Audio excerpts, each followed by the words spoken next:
नमस्कार, मैं निकिता वर्मा। आप देख रहे हैं आवाज जनता तक। चलिए रुक करते हैं कुछ खास खबरों की ओर।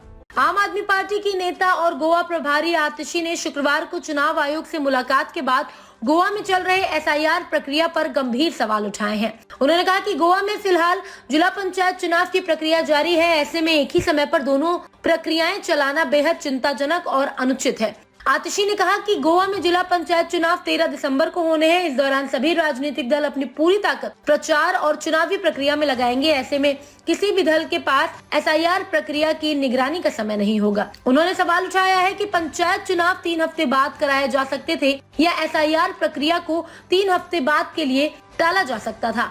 आखिर इतनी जल्दीबाजी क्यों की जा रही है कि दोनों प्रक्रियाएं एक ही मशीनरी के जरिए एक साथ कराई जा रही हैं। आप नेता ने बताया कि चुनाव आयोग ने मतदाता सूची के सत्यापन के लिए विस्तृत नियम बनाए हैं, जिसमें गलत तरीके से शामिल किए गए नामों की जांच और नोटिस भेजने की व्यवस्था है। लेकिन उन्होंने ये भी कहा कि एसआईआर सर्कुलर में ऐसे नागरिकों के लिए कोई प्रावधान नहीं है जिनका नाम गलती से ड्राफ्ट मतदाता सूची से हटा दिए गए हैं या छूट गए हैं। आतिशी ने चुनाव आयोग से मांग की है कि वो ऐसे लोगों के लिए स्पष्ट प्रक्रिया तय करें ताकि किसी भी नागरिक का वोट देने का अधिकार छिनने न पाए। उन्होंने जोर देकर कहा कि आप चाहते हैं कि गोवा में मतदाता सूची की प्रक्रिया पूरी पारदर्शिता, निष्पक्षता और समयबद्धता के साथ पूरी हो ताकि लोकतांत्रिक अधिकारों का हनन न हो। आज इलेक्शन कमीशन से हमारी मुलाकात गोवा में हो रही एसआईआर प्रक्रिया को लेकर थी। गोवा में एसआईआर की प्रक्रिया की शुरुआत हुई है। 9 दिसंबर को ड्राफ्ट रोल निकलना है, लेकिन हमारे लिए एक बहुत चिंता का विषय है कि गोवा में इस समय जिला पंचायत का चुनाव चल रहा है। 13 दिसंबर को जिला पंचायत का चुनाव है। आज उसकी रिजर्वेशन की घोषणा हुई है। 2 से 3 दिन में आचार संहिता जिला पंचायत के चुनाव की लग जाएगी। तो स्वाभाविक बात है कि जब चुनाव चल रहा है तो सारी पॉलिटिकल पार्टीज की मशीनरी इलेक्शन प्रोसेस में इन्वॉल्व होंगी, कैंपेन में इन्वॉल्व होंगी।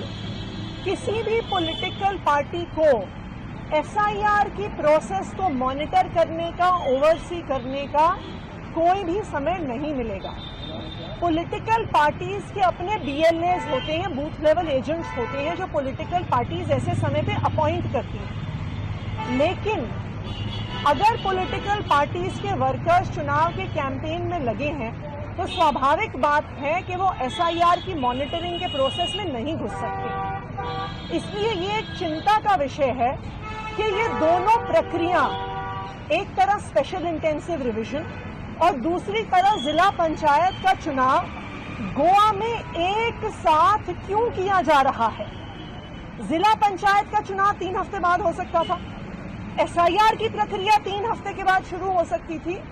लेकिन ऐसी क्या अर्जेंसी आ गई कि एसआईआर की प्रक्रिया और जिला पंचायत के चुनाव को बिल्कुल एक समय पे, बिल्कुल एक इलेक्शन मशीनरी के साथ गोवा में ऐसी हबड़ा तबड़ी के साथ किया जा रहा है। इस मुद्दे को लेकर हम इलेक्शन कमीशन के पास गए थे। दूसरा एक महत्वपूर्ण मुद्दा है कि जो एसआईआर अब 12 स्टेट्स में शुरू हुई है, इंक्लूडिंग जो गोवा में एसआईआर चल रही है, इलेक्शन कमीशन ने एक बहुत डिटेल्ड प्रोसेस बनाया है कि अगर गलत तरीके से ड्राफ्ट इलेक्टोरल रोल में किसी का नाम आ जाए तो अगर कोई रॉन्गली इंक्लूडेड है, उनको नोटिस भेजा जाएगा, पूरी जांच होगी, उन्हें क्या कागज जमा करने हैं। लेकिन कोई भी व्यक्ति जिसका नाम ड्राफ्ट इलेक्टोरल रोल से एक्सक्लूड हो जाता है, जिसका ड्राफ्ट इलेक्टोरल रोल में नाम नहीं आता, उसके किसी भी रिकॉर्ड्स के बारे में एसआईआर के सर्कुलर्स में चर्चा नहीं है। उस व्यक्ति को फिर से नए वोटर के तौर पे ही इनरोल करने की प्रक्रिया शुरू करनी है। अब मैं एक वोटर हूं, मैंने पिछले चुनाव में लोकसभा में वोट डाला, मैंने जिला पंचायत के चुनाव में वोट डाला। मुझे पता कैसे चलेगा कि ड्राफ्ट इलेक्टोरल रोल में मेरा नाम ही नहीं आया है।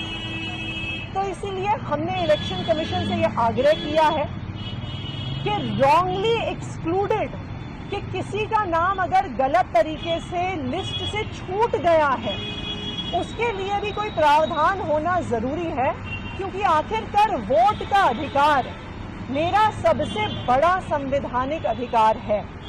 और अगर मेरा नाम ड्राफ्ट इलेक्टोरल रोल से छूट जाए तो ये इलेक्शन कमीशन जैसी संवैधानिक संस्था की जिम्मेदारी है कि मेरा नाम फिर से जोड़ा जाए, मुझे इन्फॉर्म किया जाए कि मुझे अपने वोट का अधिकार वापस मिले। तो इन दोनों मुद्दों को लेकर हम इलेक्शन कमीशन के पास गए।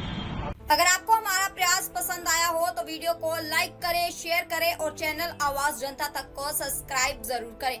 और हाँ, स्वतंत्र मीडिया को मजबूत बनाने के लिए एक छोटी सी आर्थिक मदद जरूर करें। आपका सहयोग हमारी ताकत। आवाज जनता तक।